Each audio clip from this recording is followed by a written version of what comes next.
यहाँ बिल्ली और कुत्ते पर एक मजेदार कॉमेडी कहानी है। जब उछल और भोंदू बने बेस्ट फ्रेंड्स, एक जमाने की बात है।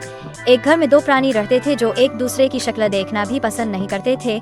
एक बिल्ली जिसका नाम था पुच्छल और एक कुत्ता जिसका नाम था भोंदू। पुच्छल इतनी नखरीली थी कि अगर गलती से भोंदू उसके रास्ते में आ जाए तो वो ऐसे नाक भौं सिकोड़ती जैसे उसने कोई सड़ी हुई मछली सूंघ ली हो। वही भोंदू को लगता था कि पुच्छल का काम सिर्फ उसकी पूंछ का पीछा करना और उसे परेशान करना है। सुबह का समय था।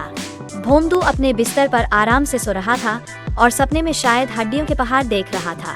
तभी पुच्छल, जो अपनी सुबह की शरारत के मूड में थी, दबे पाव आई और भोंदू की पूंछ को अपना खिलौना समझकर खेलना शुरू कर दिया। भोंदू हड़बड़ा कर उठा और पुच्छल को ऐसे घूरा हो, हे भगवान, तू फिर आ गई मेरी सुबह खराब करने। पुच्छल ने अपनी पूंछ ऐसे मटकाई जैसे कह रही हो, और क्या, तू सोता रह और मैं बोर होती रहूं। दोनों के बीच नोकझोंक चलती रहती थी। घर का मालिक, जो बेचारा इन दोनों से तंग आ चुका था, एक दिन एक तरकीब सोची। उसने पुच्छल और भोंदू को एक साथ नहलाने का फैसला किया। अब आप कल्पना कर सकते हैं, पुच्छल को पानी से नफरत थी और भोंदू को नहलाने में डर लगता था।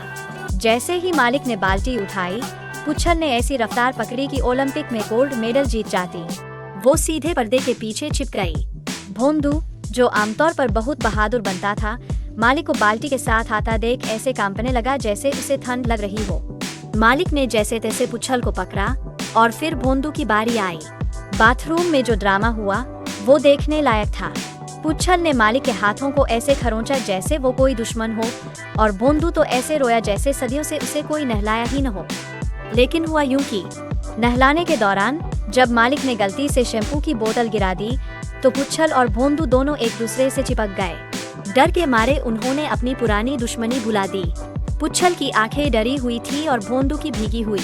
एक पल के लिए दोनों ने एक दूसरे को देखा और शायद उस पल में उन्हें एहसास हुआ कि वे अकेले नहीं हैं इस यातना में। जब मालिक ने उन्हें तौलिए में लपेटा और बाहर निकाला तो दोनों चुपचाप एक कोने में जाकर बैठ गए। पुच्छल अपनी जीभ से अपने फर साफ कर रही थी और भोंदू अपनी पूंछ हिला रहा था, लेकिन इस बार कोई लड़ाई नहीं थी। शाम को जब मालिक टीवी देख रहा था, उसने देखा कि पुच्छल और भोंदू दोनों सोफे पर एक साथ लेटे हुए हैं। पुच्छल भोंदू के ऊपर चढ़ी हुई थी और भोंदू ने अपनी पूंछ पुच्छल के ऊपर रखी हुई थी। मालिक को अपनी आंखों पर विश्वास नहीं हुआ और बस उस दिन के बाद से पुच्छल और भोंदू बेस्ट फ्रेंड्स बन गए। अब पुच्छल कभी कभी भोंदू की पीठ पर सवारी करती और भोंदू अपनी पूंछ पुच्छल के लिए हिलाता। हाँ, कभी कभी वे पुरानी आदतों से मजबूर होकर थोड़ी लड़ाई करते थे, लेकिन अब उसमें भी एक अजीब सी दोस्ती। घर के मालिक ने राहत की सांस ली क्योंकि अब उसे रोज रोज की लड़ाई से छुट्टी मिल गई थी। यह कहानी कैसी लगी कमेंट्स में बताइए और एनएम ग्राफिक्स 011 को सब्सक्राइब करें और हमारे बेल आइकॉन को प्रेस करें और लाइक और अपने दोस्तों के साथ शेयर करें।